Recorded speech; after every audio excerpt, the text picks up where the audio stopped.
महाप्रसादाच्या वाटपाने श्री मल्लिकार्जुन यात्रेस सुरुवात।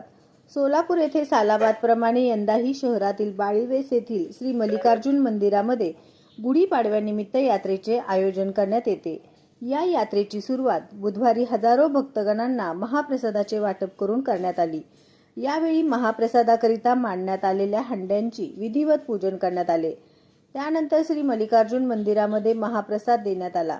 सकाळी 11:30 नंतर महाप्रसादाचे वाटप सुरू करण्यात आले होते। रात्री उशिरापर्यंत भक्तगणांना महाप्रसादाचे वाटप करण्यात आले।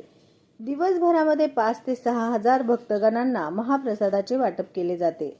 सकाळी 7 वाजता भजनास सुरुवात करण्यात आली।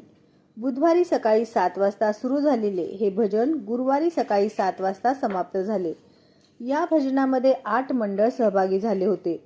श्री मल्लिकार्जुन मंदिरामधील या यात्रा महोत्सव सुरळीतरित्या पार पाडण्यासाठी मंदिर समितीचे अध्यक्ष बसवराज स्वामी, उपाध्यक्ष शिवय्या वस्त्रत, सेक्रेटरी बाळासाहेब दर्गो पाटील, खजिनदार जयप्रकाश अमनगी, रेवणसिद्ध माळी, गौरीशंकर वाले, बसवराज उळागड्डे, शिवानंद भीमदे, सुभाष सरसंबी, शैलेंद्र लिंबूतोटे, रमेश वाले, संजय वाले, पुजारी निलप्पा वाले, मुरगेंद्र वस्त्रत, राजू स्वामी, सुरेश कुडल, गुरुनाथ कुदळे, इरप्पा कुदळे, अशोक मेत्रे यांच्यासह सर्व मल्लिकार्जुन भक्तगण परिश्रम घेत आहे।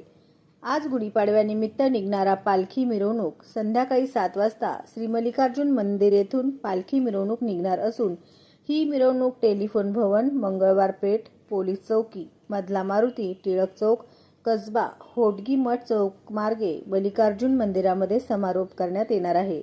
या पालखी तरुणकेमध्ये हजारो भक्तगण सहभागी होतात। दिले सत्यविजय न्यूज मल्लय्या स्वामी। सत्यविजय न्यूज चॅनल संपादक मल्लय्या स्वामी। या चॅनलला लाईक करा, शेअर करा, सबस्क्राईब करा।